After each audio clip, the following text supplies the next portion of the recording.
आज हम लोगों का टॉपिक था मौर्य वंश के बाद कौन कौन से शासक आए हैं उनके बारे में कभी कभी क्रम पूछ लेता है वो, ठीक है। तो क्रम में आप समझिए, सबसे पहला उत्तर भारत में शुंग वंश है, ठीक है। शुंग वंश है, शुंग वंश, शुंगा डायनेस्टी, ठीक है।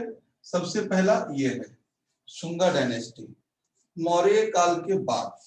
दूसरा है कंडू वंश, है ना। कैसे लिखा है इसको, हाँ ये है कंडू वंश, इस तरह से कंडू वंश, ये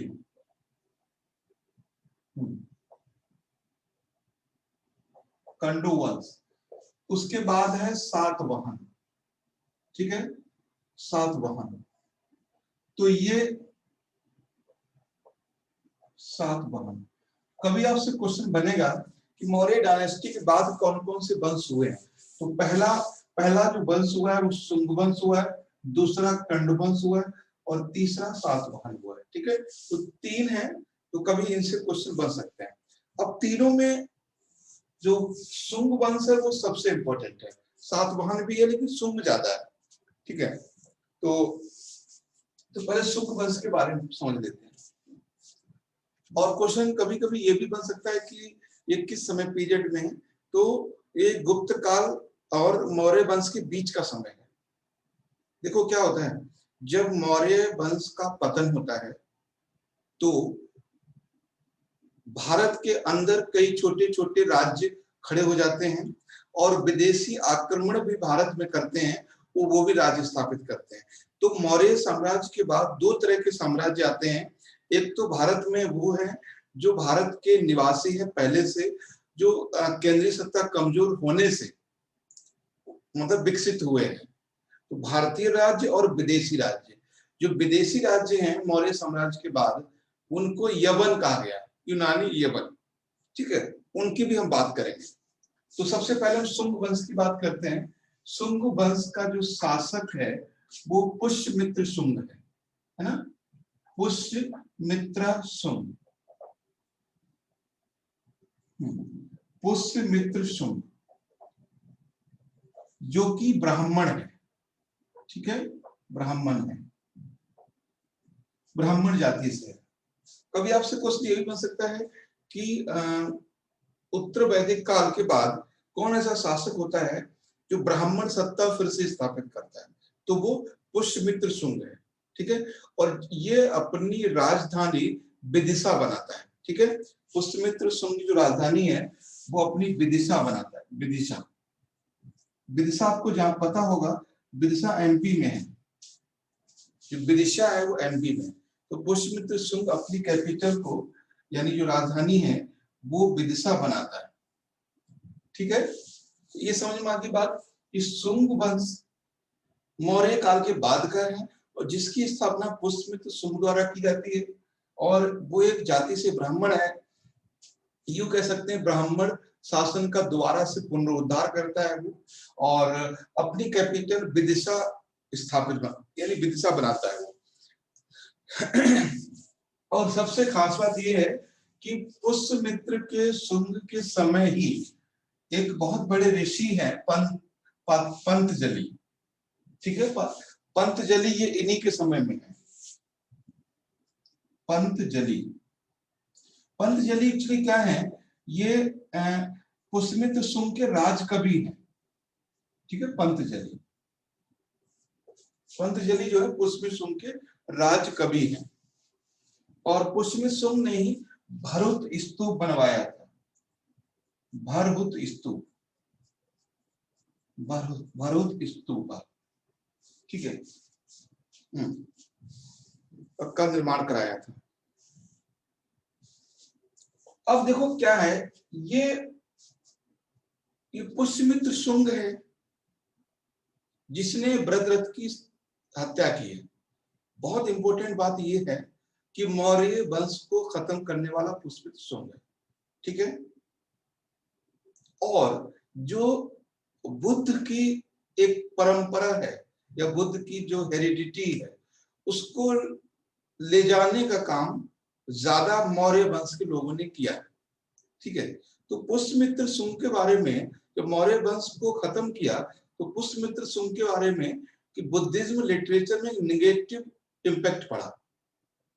पुष्यमित्र शुंग को मौर्य वंश से प्रॉब्लम थी, पुष्यमित्र शुंग को बुद्ध से प्रॉब्लम नहीं थी। अगर उन्हें बुद्ध से प्रॉब्लम होती तो वो भरहुत स्तूप नहीं बनवाते। ठीक है, भरहुत स्तूप नहीं बनवाते। और प्रॉब्लम ये हुई है कि मौर्य वंश को खत्म किया है उसने, तो उसके बारे में जितना निगेटिव लिखा जा सका है उतना लिखा गया है। ठीक, तो जो बुद्ध का वंश है वो केवल मौर्यों का तो है नहीं, वो सभी का है। बस मौर्यों का इसलिए हो गया कि अशोक, और कुछ भी नहीं। तो जो पुष्यमित्र शुंग के बारे में निगेटिव नकारात्मक चीजें फैलाई गई हैं या लिखा गया है, वो सिर्फ इसलिए लिखा गया कि उसने ब्रजरथ की हत्या की थी, लेकिन वो बौद्धिस्ट विरोधी नहीं है। क्योंकि आप यहाँ पे खुद देख रहे हो कि उसने भरहुत स्तूप की स्थापना करवाई। ठीक है, तो ये कभी आपको मौका लगे मिलने का, उसको लिखने का कहीं पर या कहीं पूछा जाए तो आप कहां तक सहमत हो कि वो बौद्ध विरोधी है। वो ब्राह्मण है ये बात ठीक है, लेकिन इसका मतलब ये नहीं कि बुद्ध के अगेंस्ट है। अगर वो बुद्ध के अगेंस्ट होता तो ये नहीं करवाता। इन चीजों से हम लोग हिस्ट्री लिखते हैं, है ना, और यूपीएससी में इस चीजों से हमें प्रूफ करना होता है। यूपीएससी में इन चीजों से हमें हिस्ट्री को प्रूव करना होता है। तो ये था शुंग वंश के बारे में। बहुत ज्यादा डिटेल आपको नहीं मिलेगी। और पतंजलि हैं जो अश्वमेध यज्ञ करते हैं। हाँ, एक बात और बता दूं मैं आपको, इतिहास में पहली बार अश्वमेध यज्ञ करने का वर्णन भी यहीं पर मिला है। अश्वमेध यज्ञ बहुत ज्यादा बढ़ गए हैं, कहां पर, गुप्त काल में, लेकिन अश्वमेध यज्ञ इससे पहले नहीं हुए। देखिए, पर टाइम क्या था, 1000 BC टू 500 BC। ये वो समय है जहां पर उत्तर वैदिक काल है, लेकिन यहाँ पर कोई अश्वमेध की जैसी बात नहीं हुई है, अश्वमेध की जैसी बात नहीं हुई है। ठीक है, तो इन्होंने अश्वमेध यज्ञ कराया है।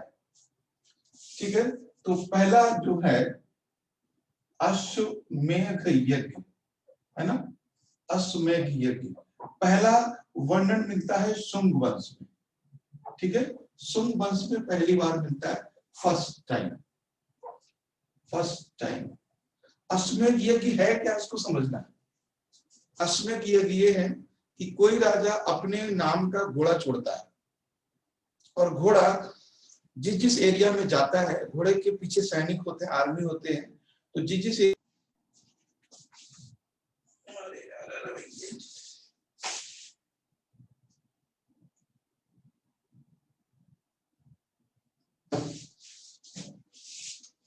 जुग जुग जियो। प्रॉब्लम हो रही थी शायद। ठीक है, यस सर। अभी क्या हुआ कि हाँ, हम लोग बात देखिए, मुझे लगा कि नेट फोन का करना पड़ेगा।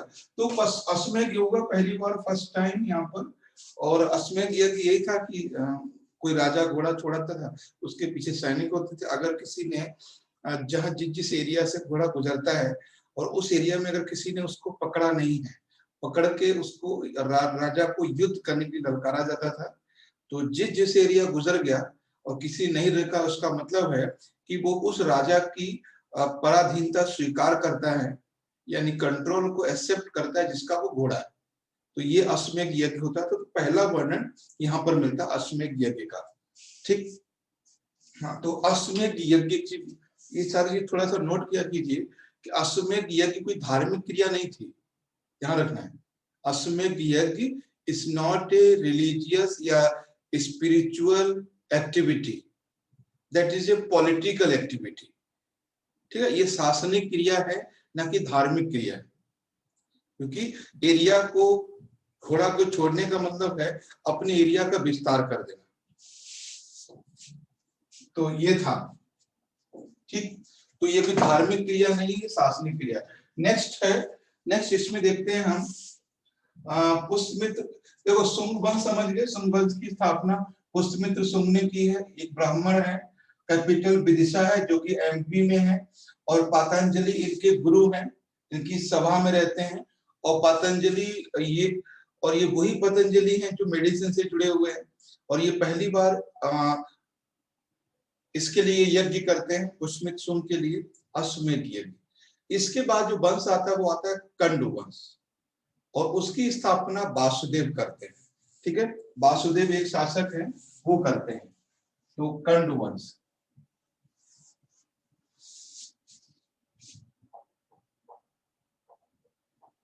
कंडुआ डायनेस्टी, ठीक है, कंडुआ डायनेस्टी ये इसकी स्थापना कौन करता है? ये वासुदेव, वासुदेव। ठीक है, कैपिटल वही रहती है जो पहले है, और कैपिटल वही रहती है जो पहले है, विदिशा, है ना, विदिशा। इसका सबसे प्रतापी राजा है सुशर्मा है। तो ज्यादा कोई खास इसके बारे में इंपॉर्टेंट नहीं है। सुशर्मा,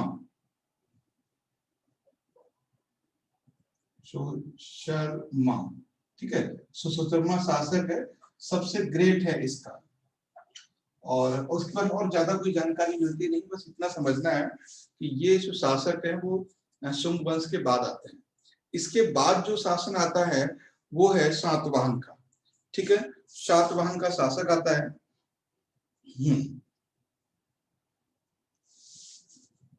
ठीक है, एक चीज मैं आपको बता दूं कि ये जो जितने भी हैं ब्राह्मण वंश हैं, ठीक है, ब्राह्मण डायनेस्टी है, ब्राह्मण डायनेस्टी है। तो ब्राह्मण डायनेस्टी का भी पूछ सकता है।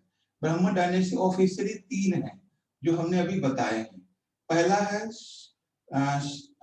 शुंग वंश, ठीक है, शुंग वंश, इसको हमने देख लिया, शुंग डायनेस्टी। और दूसरी है कंडु वंश, कंडुआ वंश, है ना, और तीसरी है सातवाहन वंश। ये तीनों ब्राह्मण वंश है। ठीक है, सातवाहन डायनेस्टी तीनों।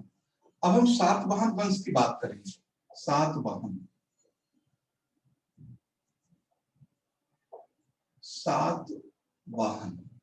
ठीक है, सातवाहन जो है उसकी स्थापना करते हैं सिमुक, व्यक्ति है सिमुक। ठीक है, सिमुक की स्थापना करते हैं, और कहां करते हैं? आंध्रा में। ठीक है, आंध्रा। तो सातवाहन की स्थापना आंध्रा में होती है। ठीक है, और हाँ, और ये लगभग होते हैं 60 ईस्वी पूर्व। हाँ, ठीक है, ये लगभग 60 ईस्वी पूर्व है, 60 ईस्वी पूर्व बीसी, 60 बीसी। यानी ये एडी में नहीं है, बीसी में ही है। और इसके कैपिटल है प्रतिष्ठान, कैपिटल है इसका प्रतिष्ठान। ठीक है, प्रतिष्ठान। ठीक है, तो प्रतिष्ठान इनका कैपिटल है, प्रतिष्ठान। तो ये है। और ज्यादा तो कुछ इनके बारे में नहीं है। आगे हम लोग बहुत सातवाहन के बारे में ये देखो, सातवाहन जो शासक है वो इन दोनों से पावरफुल है। सातवाहन जो है इन दोनों से पावरफुल है। और सातवाहन हिंदू ब्राह्मण सातवाहन ब्राह्मण जरूर है, लेकिन ये बौद्धिज्म को फॉलो करते हैं।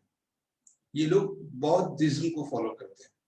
एक ही मैं आपको बताऊं कि वहां पर जो बुद्ध के सबसे प्रिय शिष्य हैं 5, और वो 5 ब्राह्मण हैं। बुद्धिज्म एंटी ब्राह्मणिज्म नहीं है। ठीक है, एंटी ब्राह्मण नहीं है, ये लोगों ने बाद एक बनाया है इसको। बुद्धिज्म एंटी वैदिक कल्चर है ना, एंटी ब्राह्मण नहीं है। एंटी ब्राह्मण होता तो जो पहले 5 उनके शिष्य हैं वो 5 ब्राह्मण। तो कभी आपको लगे कि सर ने यहाँ पे लिखवाया था कि ब्राह्मण वंश हैं, फिर यहाँ करवा रहे हैं बौद्धिस्ट हैं, तो ऐसे कैसे? ठीक है, तो उससे कोई मतलब नहीं है। तो ये बुद्धिस्ट हैं, ठीक है, ये बुद्धिस्ट हैं। और इनके बारे में एक खास बात बहुत फेमस है, बताएं कोई एक खास बात बहुत जानी जाती, बहुत पहचानी जाती है, क्वेश्चन भी उसके बारे में पूछा है। सर शीशे के सिक्के चलाए थे इस वंश ने, पुटिन कहते थे सर। हाँ, ये इन्होंने सिक्के चलाए थे उसके शीशे के, ठीक है, तो लेड के सिक्के चलाए थे, शीशे के सिक्के उन्होंने जारी किए थे। तो ये बहुत बार पूछा गया है कि शीशे के सिक्के किसने जारी किए थे, तो सातवाहन शासकों ने। बाकी और भी थे, मतलब सिक्के तांबे, शीशा, चांदी, पोटीन और कांसे, इन सब के थे, ठीक है। जो तांबे हम लोग नॉर्मली सुनते हैं, कांसे के भी हम लोग सुनते हैं, पोटीन के भी थे। तो ये है।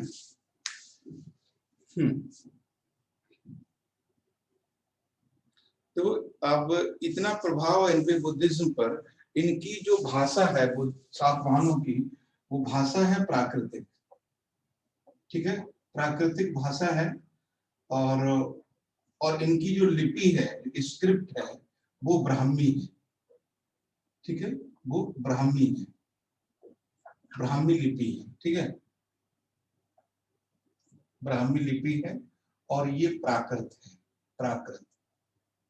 प्राकृत समझते ही हैं कौन सी भाषा होती है, जो स्थानीय भाषा होती है, इसको लोकल लोग बोलते हैं।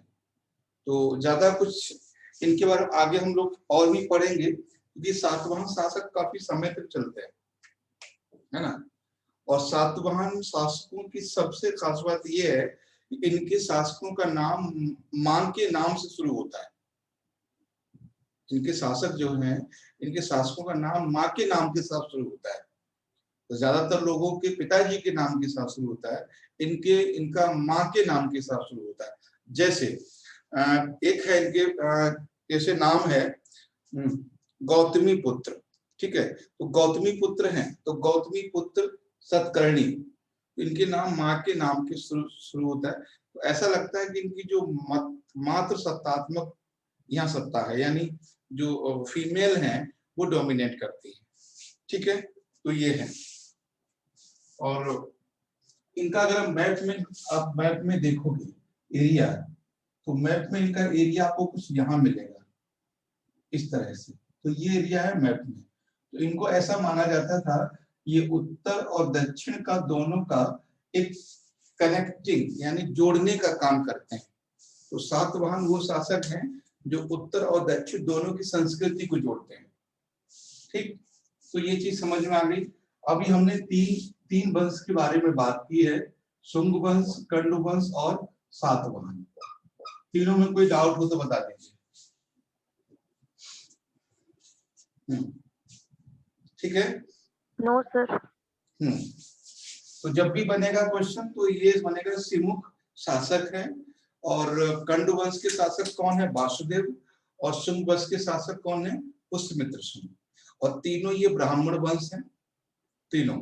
और शुंग वंश जो पुष्यमित्र शुंग है, वो भी बुद्ध विरोधी नहीं है, बौद्ध धर्म विरोधी नहीं है। अगर वो ऐसा होता है तो भरूच स्तूप का निर्माण नहीं करा था।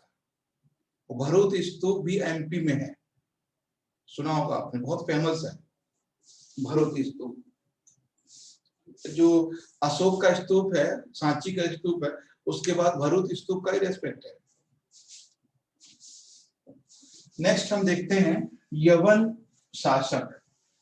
तो ये तो हो गए वो शासक जो भारत में थे। नेक्स्ट है इसमें यवन, भारत में यवन राज्य, ठीक है। यवन का मतलब यूनानी राज्य, ग्रीस, यवन, भारत में यवन राज्य, ठीक है। Greek kingdom, Greek kingdom in India, ठीक है, किंगडम इन इंडिया, यानी वो लोग हैं जो विदेशी हैं। तो अब इसमें सिंपल सा क्वेश्चन पूछेगा कौन सा भारतीय नहीं है, तो पहले तो हम ये जान लेते हैं कि ये वंश है कौन कौन से। ठीक है, तो एक बार देख लेते हैं कौन कौन से वंश हैं जो विदेशी हैं। ठीक, बताएं।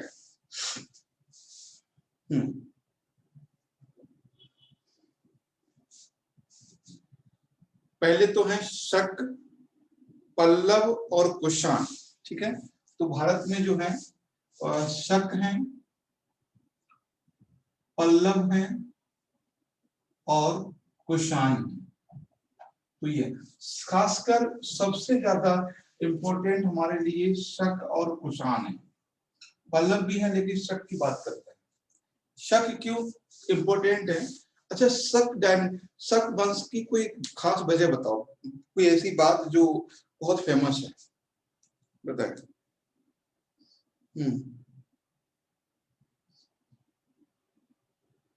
सबसे पहले भारत में यूनानी आते हैं। ठीक है, यूनानी, सबसे पहले भारत में यूनानी आते हैं। इंडिया में सबसे पहले आने वाले लोग यूनानी हैं। ठीक है, यूनानी का साक्ष्य में पहले कब मिलता है? ग्रीक लोग हैं सबसे पहले भारत आने वाले, सबसे पहले। देखो, जो मेगास्थनीज है वो भी यूनानी है, सेल्यूकस है वो भी यूनानी है। तो सबसे पहले भारत में कोई विदेशी आया है, चाहे वो आक्रमणकारी हो चाहे वो ट्रेवलर हो, तो सबसे पहले यूनानी है। अलेक्जेंडर है ग्रीक का, उसके बाद सेल्यूकस आता है, मेगास्थनीज आता है, उनके बाद ये शक आते हैं। शक शक का इम्पोर्टेंट ये है, आज भी हम लोग जो हिंदी कैलेंडर यूज करते हैं वो शक एरा यूज करते हैं। आज भी हम लोग हिंदी कैलेंडर जो यूज करते हैं वो शक एरा यूज करते हैं। तो ये उसका सबसे इम्पोर्टेंट है। ठीक है, तो सबसे पहले हम इन्हीं के बारे में देख लेते हैं। शक लोग कौन है? हिंदी गानी की तो बाद की बात है, पहले शक देख लेते हैं, शक कौन है। ये शक लोग अफगानिस्तान से आए, अफगानिस्तान से आए। ठीक है,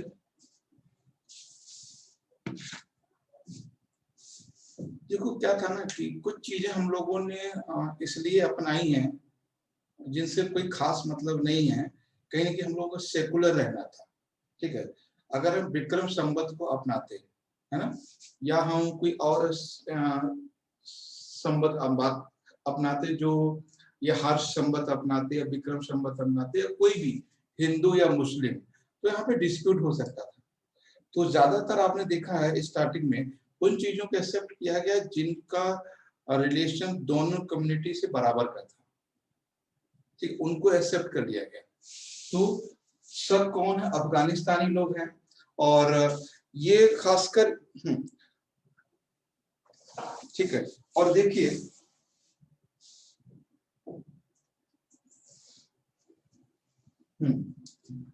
इन्होंने अपनी राजधानी कहाँ बनाई है? कैपिटल को देख लीजिए, सब कौन है? कैपिटल इन्होंने कैपिटल अपनी बनाई है तक्षशिला। ठीक है, तक्षशिला इन्होंने अपनी कैपिटल बनाई है। और प्रथम शक राजा जो था, फर्स्ट किंग था, वो था मो, MOA, मो, इस तरह से है। कैसे बताऊं मैं, क्या लिखा है? ये है मो, तो ये है, तो खास कोई ज्यादा इंपॉर्टेंस नहीं है इसका। शकों में सबसे प्रतापी राजा है वो है रुद्रदामन।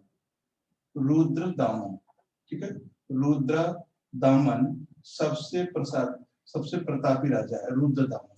और इसी के समय में सुदर्शन झील का निर्माण करवाया गया, जीर्णोद्धार करवाया गया। ठीक है, सुदर्शन झील कहाँ पर है? ये है गुजरात में।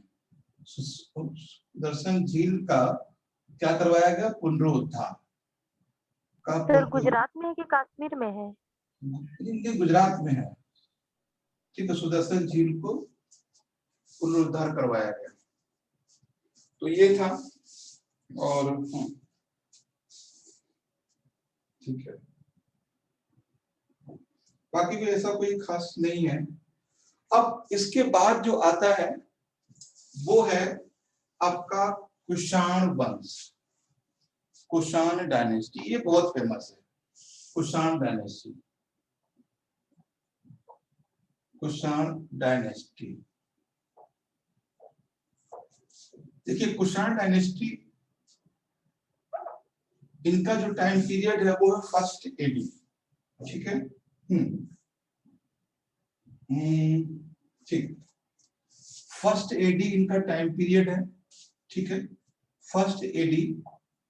इनकी जो कैपिटल है पहली, वो समझ लीजिए कैपिटल पहली है वो है पुरुषपुर, पुरुषपुर। ठीक है, पुरुषपुर इनकी कैपिटल है, जो आजकल कहां पर है, पाकिस्तान में, पाकिस्तान में। यानी इनका जो एरिया था वो पहले नॉर्थ वेस्ट इंडिया था, है ना, north west India, Jammu Kashmir. ठीक, फिर इनकी कैपिटल शिफ्ट हुई मथुरा, है ना। इसके बाद इनकी जो दूसरी राजधानी थी वो बनी मथुरा। ठीक है, मथुरा, मथुरा पहले, मतलब पहले थी पुरुषपुर, दूसरी है मथुरा।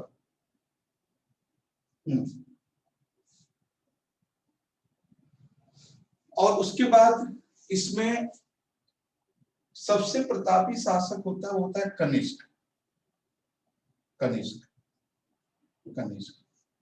अच्छा, कनिष्क ने ही शक संवत चलवाया था, शक संवत। ठीक है, शक संवत कनिष्क, ठीक है, कनिष्क ने ही शक एरा चलवाया था। जो शक लोग थे उन्होंने नहीं चलवाया था, ये शक संवत कनिष्क था। और शक संवत को लेने का पर्पस हमारे गवर्नमेंट का ये है कि शक संवत जो है, जो कनिष्क है, उसको दूसरा अशोक कहा जाता है, क्योंकि कनिष्क का बुद्धिज्म में बहुत बड़ा रोल है, बहुत कुछ है कनिष्क के समय। पहला अचीवमेंट कनिष्क का सुनिए कि पहली बार सोने के सिक्के कनिष्क के समय में चलाए गए, पहली बार कुषाण वंश में सबसे पहले सोने के सिक्के कुषाण वंश ने चलवाए। दूसरी बात, कुषाण वंश यानी कनिष्क के समय पहली बार किसी राजा की मूर्ति बनाई गई। कुषाण वंश यानी कनिष्क के समय तीसरी यानी चौथी बौद्ध संगीति होती है, चौथी बौद्ध संगीति होती है। तो बौद्ध संगीति में हीनयान या महायान कनिष्क के समय डिवाइड हुए थे। और अचीवमेंट जो चर्क हैं वो इन्हीं के दरबार में रहते हैं। इतनी सारी बातें हैं, सोने के सिक्के चलवाना, अशोक की तरह वेलफेयर कल्याणकारी होना, विदेशी होने के बाद भी बौद्ध संगीति का आयोजन करवाना, ठीक है, पहली राजा की मूर्ति बनवाना। तो ये सारे काम थे जो उसको ग्रेट बना दिए। हमने कहा नहीं अशोक है, कनिष्क है, हर्ष है, तो इनके नाम कुछ ऐसे हैं जो बहुत रेस्पेक्ट से लिए जाते हैं। तो शक संवत की शुरुआत कनिष्क ने करवाई थी। ठीक, तो अभी जो कनिष्क के समय चौथी बौद्ध संगीति आपको पहले ही बताई हमने, चौथी बौद्ध संगीति यहाँ पर हुई है ना, चौथी बौद्ध संगीति का फोर्थ बौद्ध समिट। इसमें क्या होता है कि दो पार्ट में हीनयान और महायान में ये बट जाता है, और इसके जो अध्यक्ष होते हैं वो वासुमित्र होते हैं। ये मैंने पहले ही बताया था आपको, वासुमित्र इसके अध्यक्ष होते हैं। तो यानी चौथी बौद्ध संगीति, और ये कहां पर होती है, कश्मीर में होती है, कुंडन वन में, कश्मीर में कुंडन वन, ठीक है, कुंडन वन यानी कश्मीर में बौद्ध संगीति होती है। और इसको कौन करवाता है, कनिष्क। ये है, ये तो खैर पहले भी हमने बात की होगी कहीं ना कहीं, ठीक है। तो कुंडन वन में और कनिष्क करवाते हैं। तो ये है कनिष्क के बारे में। और इन्हीं के दरबार में चर्क रहते हैं, ठीक है, इन्हीं के दरबार में चर्क रहते हैं, और जो चर्क संहिता लिखते हैं, चर्क, तो चर्क है वो इन्हीं के समय में है। और क्या लिखते हैं वो चरक संहिता। तो चरक संहिता जानते हैं किसकी पुस्तक है ये? चरक संहिता मेडिसिन की है। आयुर्वेद। हाँ, आयुर्वेद की है, मेडिसिन की है। तो ये है इसे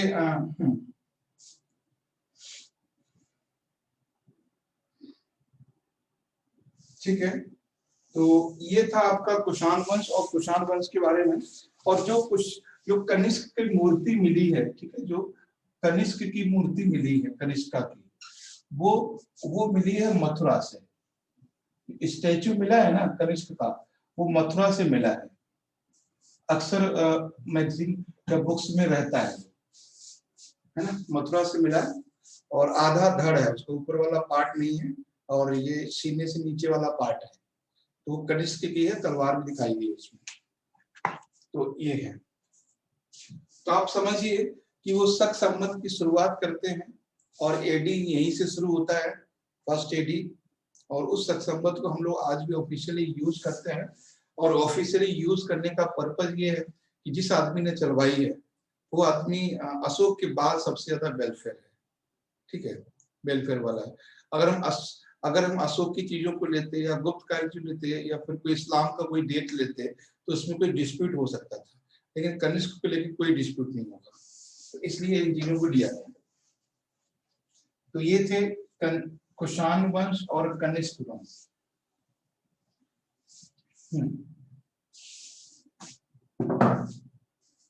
पहली बार सोने के सिक्के चलवाए गए। एक्चुअली क्या है ना, जैसे कुषाण वंश की जो स्थापना होती है उसमें 3 राजाओं का नाम फेमस है। पहला राजा नाम सुना होगा आपने, बिंब कटफिसिस। दूसरा है कुजुल कटफिसिस और तीसरा कनिष्क है।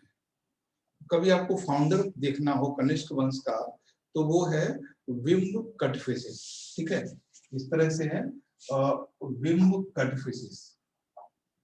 कटफिसिस इस तरह से है, ठीक है, कटफिसिस। उसके बाद दूसरा है कुजुल कटफिसिस। कुजुल कटफिसिस इन्हीं लोगों ने जो सोने के सिक्के चलवाए हैं। इसके बाद आता है कनिष्क, ये है, इसके बाद आता है कनिष्क। तो क्या होता है ना कि वो क्वेश्चन जब भी आपसे यूपीएससी बनाएगा तो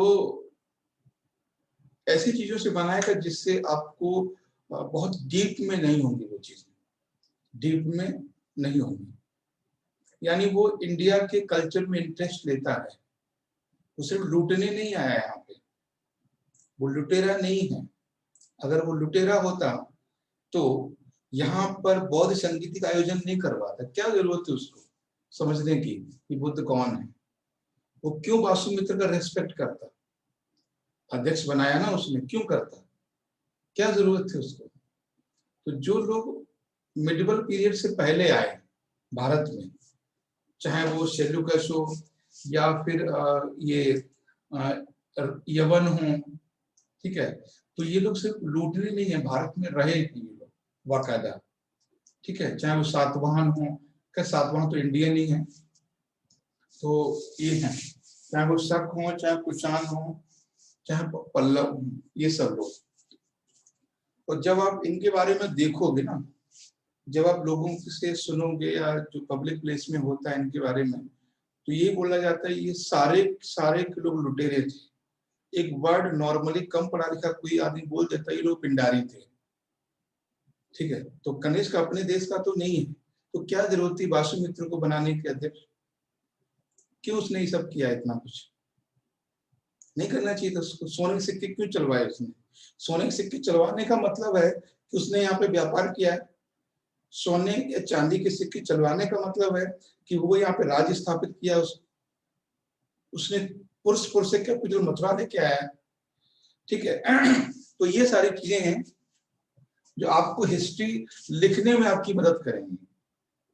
फिर आपको जो बुक्स वो हटा दोगे, आप समझ जाओगे कि कनिष्क का कैरेक्टर क्या है। आप समझ, कहने सुनने वाली बात नहीं है, कोई क्या कह रहा है उसको छोड़ दीजिए, कहाँ कहाँ क्या पढ़ा उसको छोड़ दीजिए।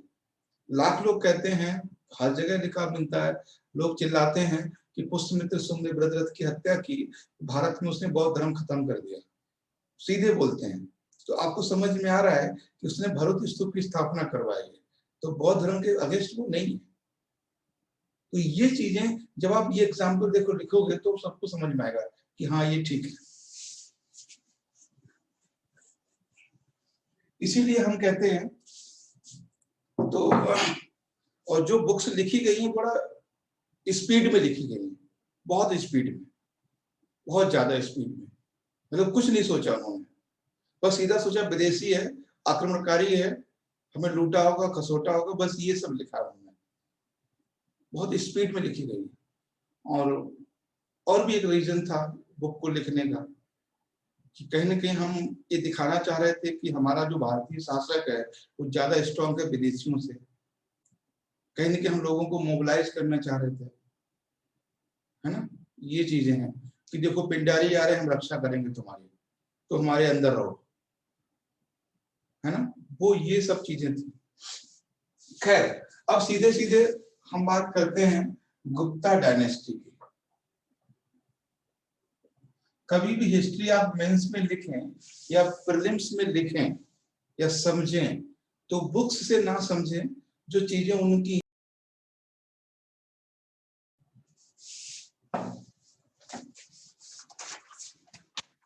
तो ये गुप्त साम्राज्य की बात करते हैं, ठीक है।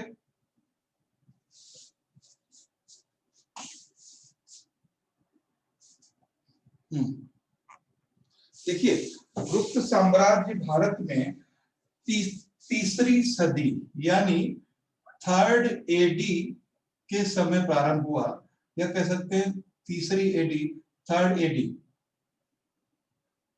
एडी के समय प्रारंभ हुआ भारत में, और ये भारत के पूर्वी क्षेत्र में हुआ, ठीक है, पूर्वी क्षेत्र में।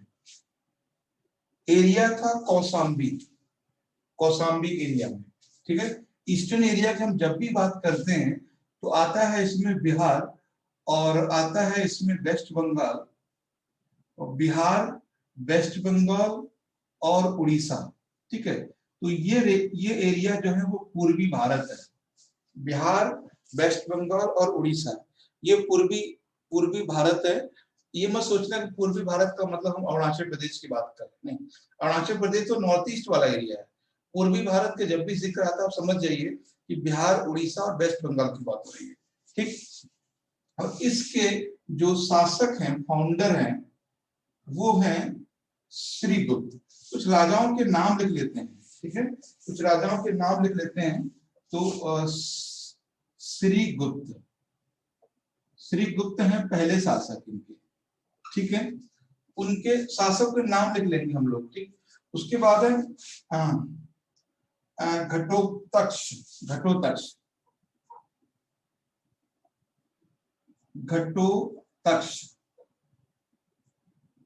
ठीक है, घटोत्कच ये दूसरा शासक है। और सबसे महान शासक जो है वो है चंद्रगुप्त फर्स्ट,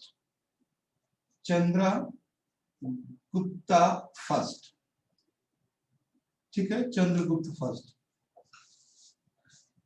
एक बार क्वेश्चन पूछा था यूपीपीसीएस में कि कौन वो शासक है जिसने महाराजाधिराज की उपाधि धारण की है ना, कौन ऐसा शासक है, कौन ऐसा किंग है जिसने महाराजाधिराज नाम का टाइटल एक्सेप्ट किया है। तो इसीलिए किया है चंद्रगुप्त ने। इसके बारे में बात करेंगे आगे। और यही गुप्ता डायनेस्टी का मतलब रियल फाउंडर माना जाता है, रियल फाउंडर, ठीक है। चंद्रगुप्त के बाद कौन आता है? समुद्रगुप्त, ठीक है, समुद्रगुप्ता। चंद्रगुप्त के बाद समुद्रगुप्त आता है। समुद्रगुप्त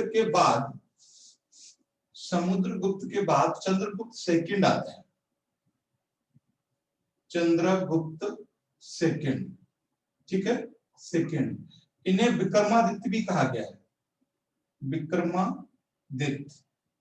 विक्रमादित्य बहुत फेमस है टाइटल एमपी साइड में विक्रमादित्य की बहुत लोक कथाएं हैं विक्रमादित्य पे, ठीक है, तो पहला श्रीगुप्त है, दूसरा घटोत्कच है, तीसरा चंद्रगुप्त फर्स्ट है, फिर समुद्रगुप्त है, ये। उसके बाद है कुमारगुप्त, ठीक है, इनके बाद है कुमारगुप्त। कुमारगुप्त है ना, कुमारगुप्त आता है। और कुमारगुप्त के बाद है स्कंदगुप्त, स्कंदगुप्त, ठीक है। तो ये शासक हैं जो गुप्त काल के फेमस शासक है। पहला श्रीगुप्त, दूसरा घटोत्कच, तीसरा चंद्रगुप्त और फिर समुद्रगुप्त। और देखो चंद्रगुप्त दो हैं, चंद्रगुप्त फर्स्ट और चंद्रगुप्त सेकंड। जो चंद्रगुप्त सेकंड है वो समुद्रगुप्त का बेटा है ना, समुद्रगुप्त का बेटा है। तो ये समझिए आप, इतने ये शासक हैं। तो कभी इनका हो सकता है आपसे क्रोनोलॉजी पूछ ले, तो क्रोनोलॉजी याद रखना है, पहला श्रीगुप्त, दूसरा घटोत्कच, तीसरा चंद्रगुप्त फर्स्ट, फिर समुद्रगुप्त, फिर चंद्रगुप्त सेकंड, फिर कुमारगुप्त, फिर स्कंदगुप्त। सबसे लास्ट में स्कंदगुप्त है, ठीक है। कैसी आवाज आ रही है अजीब सी। अब चंद्रगुप्त फर्स्ट की बात करते हैं, जो रियल फाउंडर है। ठीक, टाइम हमारे पास है अभी, बस उसके बाद फिर हम कल करेंगे। चंद्रगुप्त फर्स्ट, ठीक है, चंद्रगुप्त फर्स्ट। ये इनका जो शासन काल है, ठीक है, इनका जो शासन काल है उसको देखिएगा। ये 320 एडी में शासन पे बैठे हैं, 320 एडी में शासन पर बैठे हैं।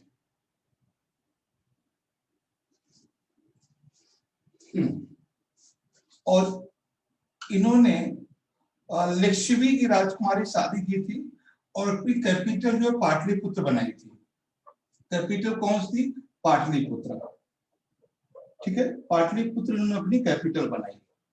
और इन्होंने महाराजा धिजा जो एक टाइटल एक्सेप्ट किया था वो था महाराजा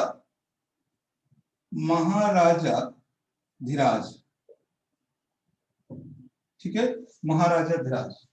और उन्हें लक्ष्मी की राजकुमारी से शादी की थी, लक्ष्मी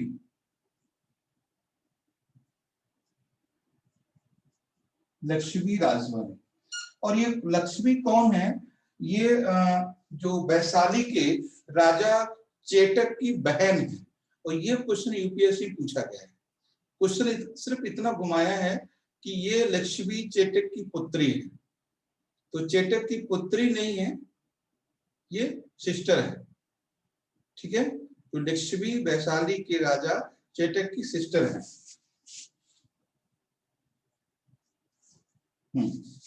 तो ये है।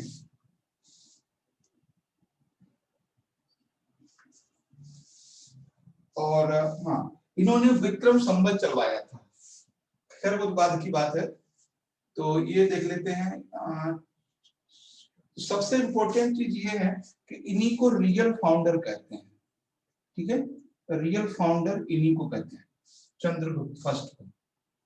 चंद्रगुप्त फर्स्ट इन्हीं के समय एरिया बहुत ज्यादा डेवलप हुआ, ठीक है। तो रियल फाउंडर यही है, वास्तविक संस्थापक इन्हीं को माना जाता है, ठीक है।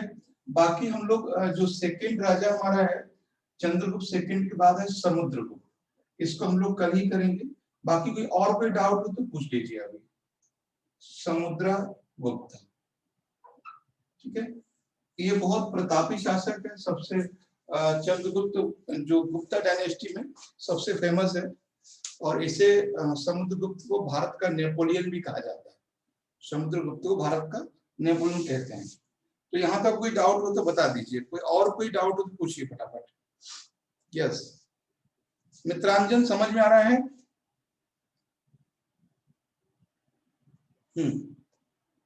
ठीक है मालती कर बताएं, कुछ और पूछना हो तो इनमें से कुछ। हाँ क्लियर है सर, ये वाला क्लियर है सर। जो 2 क्वेश्चन भेजी थी ना उसको देखिएगा ना, एनसीईआरटी वाले।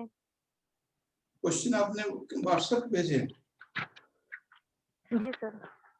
अच्छा अभी देखा नहीं मैंने शायद। हाँ, जी बहुत जी दिनों पहले देखिएगा WhatsApp सर। में एक चीज और, हाँ नहीं नहीं सर, उसमें वैदिक से रिलेटेड है। अच्छा तो उसमें कुछ देवी देवताओं के बारे में पूछा है, वैसा कुछ था, एकदम से याद नहीं है।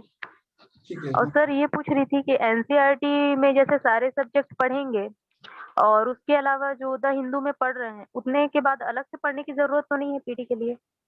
मतलब सब कुछ कवर हो जाएगा, इकोलॉजी, ज्योग्राफी, अगर साइंस सब? अगर आपका पहले से बेसिक क्लियर है तब तो हो जाएगा। अगर बेसिक पहले से क्लियर जी। है तो हो जाएगा। ठीक है। तो सर बेसिक एनसीईआरटी में नहीं होगा? नहीं एनसीईआरटी में तो होगा ही बेसिक। एनसीईआरटी से। जी बेसिक का मतलब जैसे इन्वायरमेंट है, इन्वायरमेंट में कई और भी चीजें जी। हैं जो 11th के बाद भी है, करंट से वो रेट करेंगे। हम्म तो इसके लिए हम्म। इसके बाद जो चीजें बचती हैं वो प्रैक्टिस बचती है। सबसे ज्यादा आपको जी। प्रैक्टिस करने की जरूरत पड़ेगी। बाकी तो द हिंदू क्लास में यस। हमारी कोशिश यही है कि सब कुछ आपको दे दें जितना जरूरत है द हिंदू क्लास में ही। लेकिन जी उसके बाद भी प्रैक्टिस की जरूरत पड़ेगी। जैसे पिछली हर सैटरडे को आपको टेस्ट मिलेगा, तो कल भी हो सकता है आपको टेस्ट जी मिल जाए कल दोपहर तक, और इन्वायरमेंट और साइंस एंड टेक। तो टेस्ट कीजिए, प्रीवियस ईयर जी के क्वेश्चन कीजिए अच्छे से, और जिस जी। तरह से करा रहे हैं जीएस को वैसे करने की कोशिश कीजिए। और किताबें जैसे आपने हिस्ट्री में, आपको किताबें नहीं समझ में आती होंगी ज्यादा, बहुत ज्यादा जी किताबों में बस जी। केवल टॉपिक को सर्च कीजिए, उनका एनालिसिस मत समझिए। जैसे कोई नई चीज आ रही है तो समझ के छोड़ दीजिए, उनके एनालिसिस को मत समझिए। जी ठीक है। तो जी सबसे ज्यादा फोकस कीजिए प्रैक्टिस पे और चीजों को रिवाइज करने पे, है ना। बाकी सब छोड़ दीजिए, और जो होगा बहुत अच्छा ही होगा। और हम भी इसी कोशिश में हैं कि कम से कम रिजल्ट इस बार मिलना चाहिए, है ना। तो यस सर। पीटी की जो प्रीलिम्स के पहले कुछ दिन पहले हम कुछ करेंगे ऐसा, और चीजें हम आपको ज्यादा दे पाए, है ना, 10 15 20 दिन पहले। तो तब सर तक सीट सेट के लिए भी कम से कम पैराग्राफ के लिए हाँ दीजिएगा ना, पैराग्राफ करवाएंगे। सीसेट में ये समझाने के चीजें लिए। हैं, खासकर कंप्रीहेंशन वो हम ही करवाएंगे, जी जी। है ना। क्योंकि कंप्रीहेंशन से 35 से 40 क्वेश्चन आते हैं, तो वहां पे करवाएंगे। और कुछ जगह रीजनिंग का भी कोई देखता हूँ, अगर सही ठीक ठाक मिल जाता है तो वैसे रीजनिंग ऐसी होती नहीं है जो, क्योंकि ये लोग क्या है कि रीजनिंग वाले, हाँ कर लेंगे सर, रीजनिंग हो जाएगा। रीजनिंग ऐसी है ही इसके जो पैराग्राफ सर स्टेट से अलग आते हैं। हाँ हाँ हाँ वो अलग है जी सर। ना तो। इसलिए पैराग्राफ समझ नहीं आते सर। मैथ तो रीजनिंग तो हो जाता है, स्टेट से किए हैं तो वो बन जाता है, लेकिन पैराग्राफ नहीं बन पाता, उसके आंसर गलत हो जाते हैं। पैराग्राफ में उन्होंने और काम कर दिए, पैराग्राफ छोटे छोटे कर दिए। और छोटे छोटे पैराग्राफ करने में प्रॉब्लम ये कितना घुमा देते हैं वो लोग, तो बहुत ज्यादा। तो पैराग्राफ का जब तक आप मीनिंग नहीं निकाल पाओगे तब तक नहीं होगा। ठीक है। तो हो सकता है कि सैटरडे संडे जो एक अर्चना जी स्टूडेंट है उनका एमपी होना है, तो हो सकता है कल हम क्लास लें, तो आपको बता दिया जाएगा, तो आप जी। लिख लेना। तो हम पैराग्राफ से शुरू करेंगे पहले। हालांकि एमपी का उतना टफ नहीं यस सर। होता होगा सेट। एनसी एमपी का नहीं है सर टफ उतना। हम्म। तो फिर भी जी दिलाई हूँ मैं उसका पेपर। हाँ जी हाँ कल कल अगर क्लास होता है तो चल जाएगा पता। बाकी तो क्लास जो सोए वाला है वो तो टाइम पे होगा अपने। ठीक है। यस